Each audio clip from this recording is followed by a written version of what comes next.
네, 안녕하십니까. 강호진의 인사이트입니다. 자, 오늘 시간은 간략하게 시장과 관련된 이야기, 그리고 개별 종목까지도 살펴보는 시간 가져보도록 하겠습니다.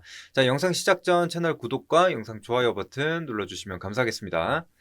자, 그러면은 간략하게 시장 얘기 먼저 해드리도록 하겠습니다. 자, 오늘 뭐 코스피도 그렇고 코스닥도 그렇고 급락세를 좀 이어가는 모습들이 확인이 됐습니다. 그래서 결론만 좀 말씀을 드리자면, 일단은 시장 예측은 불가능하다. 어떤 이슈를 가지고 긍정적으로도 부정적으로도 해석할 수 있는 부분이니까 시장의 반응을 먼저 체크해야 된다. 이렇게 말씀드리도록 하겠습니다. 자, 그래서 지금 고용보고서 발표를 앞두고 있는 상황입니다. 오늘 밤 9시 반에 이제 발표가 될 예정인데, 이제 그 결과에 따라서 이번에 있을 FOMC 금리 인하 결정에 영향을 준다는 거죠. 그래서 실제로 지금 실업률이 계속적으로 증가를 했는데, 이번에는 그래도 좀 둔화가 될 것이냐, 아니면 또다시 실업률이 증가를 할 것이냐. 그래서 지금 이 고용 지표를 보고 계속해서 경기 침체냐 아니냐 뭐 이런 것들을 얘기하고 있는 상황이기 때문에 지금은 굉장히 좀 중요한 부분이라고 보시면 되겠고, 게다가 지금 안 좋게 나올 가능성, 혹은 시장에서 안 좋게 부정적으로 해석할 가능성, 이런 것들이 있기 때문에 미리 위험을 회피하는 그런 물량들이 발생을 한 겁니다. 그래서 발표 직전에 미리 매도를 하는 부분이 있었기 때문에, 만약에 시장에서 그렇게 나쁘지 않게 받아들인다라고 한다면은 빠져나왔었던 이 위험 회피 물량들이 다시 유입이 되면서 반등이 나올 수 있는 그런 부분이라고 생각을 합니다. 그래서 지금 어쨌거나 이 금리 인하를 가지고도 현재로서는 경기 침체 때문에 금리 인하를 하는 게 아니냐, 뭐 이런 얘기가 나오고 있는 만큼, 예전에는 뭐 좋은 뉴스가 그대로 좋은 뉴스로 반영이 되는 그런 부분들도 있었는데, 지금은 조금 다르게 해석이 되기도 합니다. 그래서 일단은 시장의 반응을 확인하는 게 먼저다. 그래서 우리가 미리 시장을 예측하려고 하지 말자. 이렇게 말씀을 드리도록 하겠습니다. 그래서 다음 주 시장 보면서 저도 다시 한번 정리해서 안내 드리는 시간 가질 수 있도록 하겠습니다. 자, 그러면 이제 개별적인 이슈를 좀 봐야 되는데, 오늘도 역시 제약바이오와 관련된 내용들을 가지고 왔는데, 그 이유에 대해서 보자면은 지금 기대했었던, 시장을 그나마 좀 받쳐주나 했었던 2차 전지도 또다시 하락을 좀 보이고 있는 상황이죠. 그러다 보니까 반도체도 하락하고 있고, 또 이 2차 전지, 믿었던 2차 전지도 또 추가적인 하락을 좀 보였기 때문에, 결국에는 지금 제약바이오밖에 받쳐줄 수 있는 섹터가 없는 그런 상황이라고 보시면 될 것 같고, 그래서 알테오젠 같은 경우에도 오늘 조정을 보이다가 그래도 낙폭을 만회를 하면서 마감을 했습니다. 그 말고도 뭐 ABL 바이오라든지 이런 것들이 좀 상승이 나오면서 그나마 좀 반등을, 그러니까 그나마 이 낙폭을 좀 축소해주는 그런 모습들을 봤다라고 생각을 하시면 되겠고, 결국에는 지금 시장은 수급으로 가야 되는 부분이기 때문에 갈 곳이 마땅치 않아서 이런 이슈가 있는 제약바이오로 다시금 들어올 수가 있습니다. 실제로 오늘도 그런 모습을 보여줬기 때문에 일단 당장은 수급이 들어오고 이슈가 있는 종목들을 한번 봐보자, 이렇게 말씀을 드리는 겁니다. 그런데 지금 시장과 무관하게 이 종목들을 보자는 게 아닙니다. 가장 먼저는 시장의 반응을 확인한 뒤에 그 다음에 이런 이슈들이 있는 종목들을 보자, 이런 취지니까 그 부분 감안해서 봐주시면 될 것 같습니다. 자, 그래서 이전에도 소개해드렸었던 종목입니다. Y바이오로직스라고, 이전에 이제 기술 이전, 1,300억 규모의 기술 이전을 했었던 종목으로 소개를 해드렸습니다. 자, 그런데 그때 이제 HK 이노엔이랑 그다음에 IM바이오로직스, 와이어바이오로직스, 이렇게 3사가 같이 공동적으로 진행을 하는 부분이라고 설명을 해드렸죠. 그런데 그것이 다시 좀 부각을 받게 되면서 움직였다라고 생각하시면 됩니다. 자, 그래서 1억 달러 가치의 파이프라인을 보유하고 있는 이 Y바이오로직스가 부각을 받았다 라는 내용이고, 제2의 렉나자가 될 유력한 후보다라는 얘기가 나왔습니다. 렉나자라고 하면은 이번에 유한양행이 미 FDA 승인을 받아낸 그런 항암제라고 좀 보시면 되겠죠.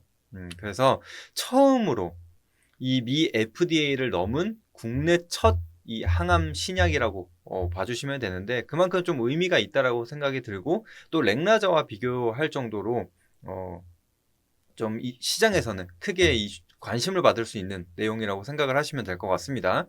자, 그래서 항체 플랫폼, 이중항체를 가지고 신약을 개발하고 있는데 지금 유일무이한 기술을 확보했다라는 내용이 기사입니다.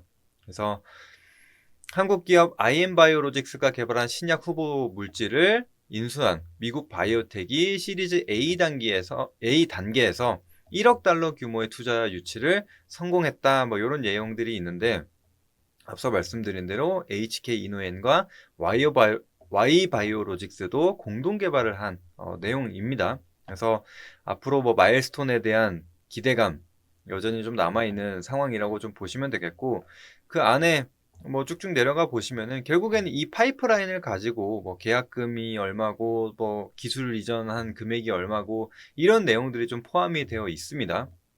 그래서 최근에 이 제약바이오 흐름들을 좀 보게 되면 실제로 기술 이전에서 이제 앞으로 실적에 대한 모멘텀을 얻는 그런 기업들이 많이 갔죠. 알테오젠도 그렇고 뭐 리가켄바이오, ABL바이오, 에이프릴바이오 이런 것들을 모두 다 전부 다 기술 이전에 성공을 하게 되면서 크게 좀 부각을 받았었죠. 그래서 지금도 마찬가지입니다. 이 기업들도 역시나 기술 이전을 통해서 앞으로 추가적인 성장성에 대한 모멘텀을 가지고 있다라고 좀 보시면 되겠고, 게다가 이 마이바이오로직스 같은 경우에도 기술 이전만 7건, 그래서 이제 알테오젠처럼 앞으로도 계속적인 기술 이전을 통해서 본격적인 실적이 나오는 그런 바이오 기업으로 성장이 가능하다. 이런 것들로 좀 보시면 될 것 같습니다. 그래서 뭐 자세한 내용들은 한 번 더 읽어봐 주시면 될 것 같고, 근데 사실 너무 디테일하게 아실 필요는 없다라고 생각을 합니다. 결국에는 지금 이슈가 좀 뒷받침이 되고 수급이 들어오는 기업들로 그냥 상승이 나오기 때문에 그런 부분에 좀 초점을 두고 봐주시면 될 것 같고, 추가적으로 하나 더 보도록 하겠습니다. 샤페론이라는 종목인데 이제 아토피 치료제 이 미 FDA 임상 이상에서 안정성 확인을 받았다라는 내용인데, 자, 아토피 같은 경우에도 사실 완벽한 치료제가 지금 있는 상황이 아닌데 이 피부 쪽 질환으로 봤을 때는 아토피가 굉장히 뭐라고 해야 될까요? 굉장히 좀 많은 환자를 두고 있죠. 이제 그러다 보니까 여기서 정말 치료제를 개발하게 된다라고 한다면은 지금 어마어마한 시장에 진출을 할 수 있다. 결국에는 이런 기대감이라고 좀 보시면 될 것 같습니다. 그래서 현재 이 유효성이 뭐 얼마고 뭐 이런 내용들이 좀 포함이 되어 있는데 결국에는 이거죠. 아토피 시장이 작년 기준으로 봤을 때 23조 원이다. 근데 앞으로 10년 동안에 55조 원까지 성장할 것이다. 이런 얘기들이 좀 나오고 있는 상황입니다. 그런 만큼 이 시장에만 진출하게 된다면은 어마어마한 실적이 나올 것이다. 결국에는 이거거든요. 그래서 이 부분 보시면 되겠고, 차트도 한번 이어서 한번 보도록 하겠습니다.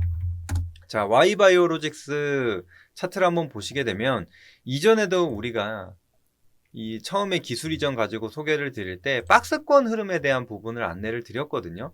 그래서 8,000원 혹은 8,500원 구간에서 지지를 좀 받아주면서 반등이 나오는 흐름들을 보여줬다. 그래서 우리가 바닥 구간에 사서 상단에서 매도를 하든지 혹은 11,500원 구간이 이제 저항 구간인데, 이 구간을 돌파하게 된다면은 우리는 고점을 계속적으로 높여가면서 기대 수익률을 계속적으로 높여가면서 상향 조정하자, 이렇게 안내드린 바가 있는데, 이전에도 11,500원 구간 또 11,500원 구간 계속적인 저항이 나타났어요. 근데 오늘 물론 저항을 받기는 했습니다.